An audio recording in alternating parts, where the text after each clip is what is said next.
Now, administration of the Sultanate. Running of the Delhi Sultanate was not easy job, and the Sultanate faced many problems. Defeated rulers of the many of Rajput rulers often revolted against Turkish rule. Nobles conspired to overthrow Sultanate, and there were several Mongol invasions from Central Asia. Let us take a closer look at some of the measures of the Sultanate took to establish a strong government. इसमें क्या बताया गया है कि सल्तनत का शासनकाल कैसा था। दिल्ली सल्तनत का नाश करना कोई आसान काम नहीं था। इसके लिए सुल्तान को कई मुश्किलों का सामना करना पड़ा और हारे हुए शासकों में राजपूत शासक थे जो हम तुर्किश के खिलाफ, नोबल सुल्तानों के खिलाफ जो है षड्यंत्र करते रहते थे, यानी उनको हटाने के लिए योजनाएं बनाते रहते थे। कई मंगोल ने मध्य एशिया से कई युद्ध लड़े और इन सभी को देखते हुए सुल्तान ने शक्तिशाली सरकार की स्थापना की। Now security of the throne. To help him remain in power and to overcome his enemy, Iltutmish organized a 40 Turkish Bandagan slave officer. The group was called the Bandagan, a Turk Chialgani or Chalisa in shorts. By the time of Balban became Sultan, the Chialgani had become very powerful and its member had started hatching conspiracy against the Sultan. So Balban crushed the Chilagani, yani Chalisa. He introduced strict discipline, the court. This includes the Persian custom of Zameen Bos, that is laying flat on one face before the Sultan to show respect. The Sultan usually maintained a network of Bardis. This spy kept the Sultan informed about all the happening within the empire. इसमें security, अपनी बची हुई शक्ति को बचाने के लिए और शत्रुओं पर काबू पाने के लिए उसने 40 लोगों का एक समूह बनाया जिसे कि स्लेव ऑफिसर कहा जाता था और इस समूह को बंदागन भी कहा जाता था और इस तरह से इन्हें 40 भी कहा जाता था। जब बलबन जो है सुल्तान बना तो वह बहुत शक्तिशाली समूह हो गया था। इस समूह के सदस्य सुल्तान के खिलाफ जो है षड्यंत्र करते रहते थे, इसलिए बलबन ने उनको कुचल दिया और उन्होंने उसे कोर्ट के सख्त नियमों से अवगत कराया कि कोर्ट के जो नियम और कानून हैं वो बहुत ही ज़्यादा सख्त है। उन्होंने लोगों को पर्शियन रीति रिवाजों से भी अवगत कराया और सुल्तान को हर एक क्या करने लगा, आदर की दृष्टि से देखने लगा। आमतौर पर सुल्तान ने जासूस रखे। ये जासूस जो है सुल्तान को राज्य में घटित हो रही सब घटनाओं के बारे में जानकारी देते थे। स्पाई का मतलब होता है जासूस। Now iqtas. Iltutmish granted land called Ikta to member of his army. In return, the Ikta holder called the Iktadars or Mukti had to give the Sultan military help in times of war. The Mukti was answerable to Sultan and his Iktas was transferable. The Mukti was answerable to Sultan and his transferable, and he collected revenue from his Ikta to meet the cost of administration and the cost of maintaining his troops and horses. The Mukti and his soldier and attendant campaigned at the Ikta's headquarters with their family members to ensure their safety. They fortified the campsites. So in due course, the Ikta headquarters grew into garrison and fortified town. Such town also grew where troops were stationed for defending territories and conquering more territories or for guarding trade routes. इसमें क्या बताया गया है कि इल्तुतमिश ने जो है अपनी भूमि दान में दी, जिसे हम इक्ता कहते हैं, जो कि उसकी सेना के सदस्य होते थे, वो इक्ता होल्डर होते थे और जो सेना को युद्ध के समय सहायता की जाती थी। मुफ्ती सुल्तान के प्रति उत्तरदायी होता था तथा उसके इक्ता उसके प्रति जवाबदेह होते थे। जो भी राज्य में घटनाएं हो रही होती थी वे कर इकट्ठा करते थे वे सेना तथा घोड़ों की रखरखाव में सहायता करते थे और मुक्ति और उसके सिपाही जो थे परिचारक अपने परिवार के सदस्यों के साथ वहीं डेरा डालकर रहते थे, वहीं किलेबंदी की जाती थी। और इसके बावजूद एकता के हेडक्वार्टर यानी कि दुर्ग होते थे और इसमें दुर्ग रक्षक इनकी रक्षा करते थे और जो सैनिकों की छावनियां थी उन्हें स्टेशनों में बदल दिया गया जहां उनके प्रदेशों की रक्षा की जाती थी। और इसके बाद ट्रेड रूट्स व्यापारी मार्गों की सुरक्षा हेतु बहुत से प्रदेशों को जीता गया। Now revenue land was most important source of revenue. Kharaj land revenue was collected as a share of the agricultural produce. Alauddin Khilji had land reassessed. He fixed the rate of the revenue at half of the peasant produce. Alauddin paid the soldier fixed salary in cash. So in most places revenue had to be paid in cash and the peasant had to sell their produce to be able to pay the revenue. Grain collected as revenue was stored granaries to meet natural crises like famines and flood. Revenue यानी भूमिकर लगाना जो है, भूमिकर लगाना जो एक महत्वपूर्ण स्रोत था। भूमिकर कृषि के उत्पाद को देखकर लगाया जाता था, यानी जितनी फसल होती थी उसके आधे भाग पर जो है भूमिकर लगाया जाता था। और इसमें अलाउद्दीन ने दोबारा भूमि का मूल्यांकन किया और उसने उत्पादन के आगे आधे भाग पर भूमिकर निश्चित किया।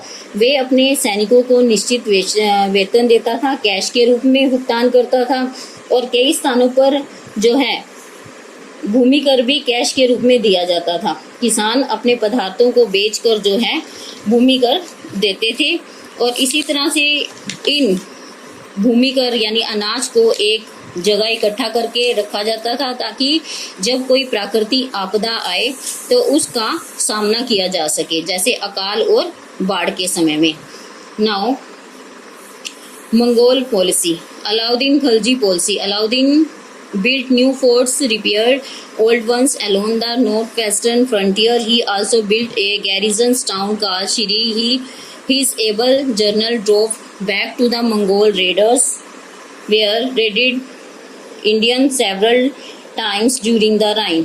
इसमें क्या बताया गया है कि अलाउद्दीन खिलजी ने जो नए किले बनाए और पुराने किलों की मरम्मत करवाई। उसने सेना के लिए दुर्ग बनाए जिसे सिरी कहा जाता था। उसके योग्य शासकों का झुंड, उसके पास योगी शासकों का झुंड था। मंगोल हमलावरों ने भारत में उसके शासन काल में काफी हमले किए। Now the police of Iltutmish and Balban.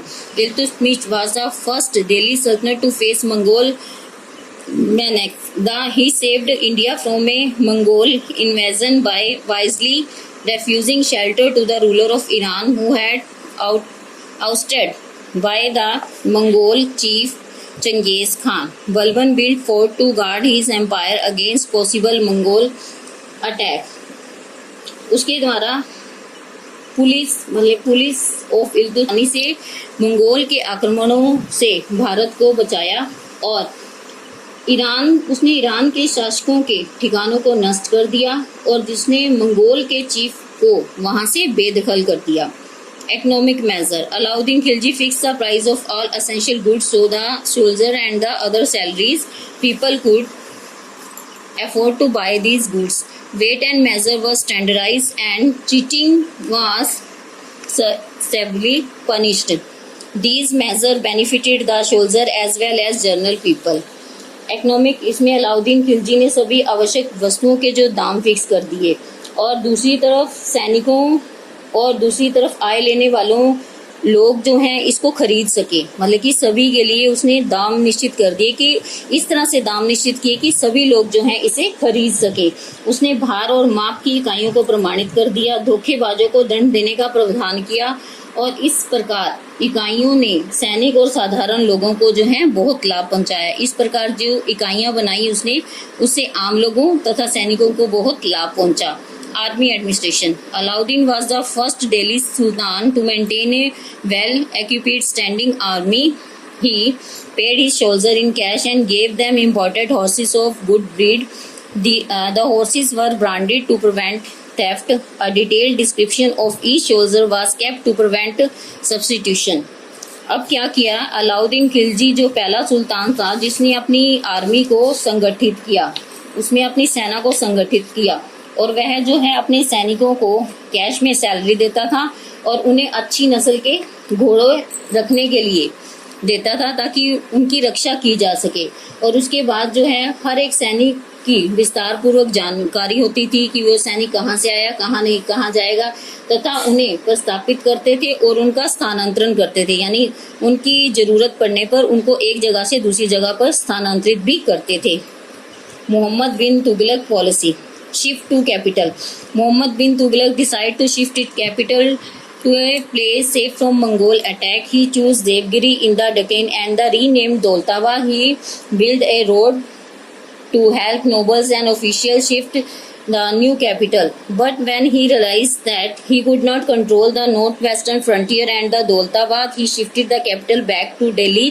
This caused heavy financial loss and great hardship to the people. The Sultan also lost control over the Deccan after the shifting back to Delhi. अब उन्होंने क्या किया, मोहम्मद बिन कासिम ने जो है क्या किया, अपनी राजधानी को शिफ्ट करने का, यानी एक जगह से उसने दूसरी जगह बदल दिया और उसका नाम दौलताबाद रखा और उसने कई नए ऑफिसर रखे ताकि उसकी रक्षा की जा सके। Now economic measure. Economic measure to meet the expenses of the army. Muhammad bin Tughlaq increased land taxes in the Ganga Valley, Ganga Yamuna Doab. Many farmers rose in rebellion. They were ruthlessly crushed and large areas were laid waste, resulting in famine condition. The Sultan had to provide 6 months supplies from the royal granary at cheap rate. Peasants had to be given to loans to restore cultivation. Muhammad bin Tughlaq wanted to preserve gold and silver to meet the expenses of his planned campaign outside his empire. So with his empire, he introduced brazen token coins. He, however, failed to check the large scale for greed of the bronze coin. The value of the currency fell sharply. Trade suffered as foreign merchants stopped business. The Sultan had to withdraw the token currency and pay gold and silver coin in exchange. This caused a heavy financial loss. अब क्या हुआ कि सेना के खर्च को पूरा करने के लिए मोहम्मद बिन तुगलक ने करों को बढ़ा दिया, जिससे बहुत से किसानों को जो है विद्रोह कर दिया और उसने इस विद्रोह को दबा दिया और बहुत से क्षेत्रों में ये बेकार हो गया। वहां पर अकाल जैसी स्थिति भी उत्पन्न हो गई।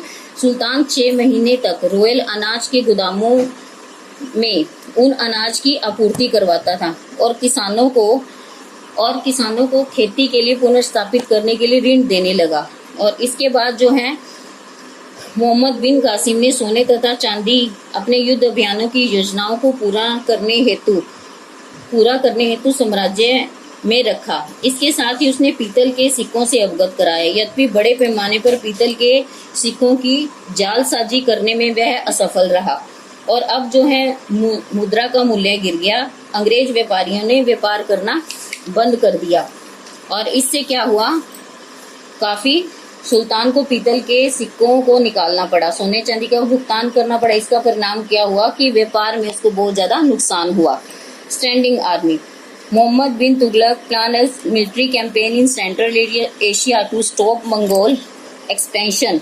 He raised a huge standing army for this purpose. He, however, had to give up the plan after spending heavily on the arrangement. Standing army. Muhammad bin Tughlaq ने सैनिक अभियान योजना शुरू की।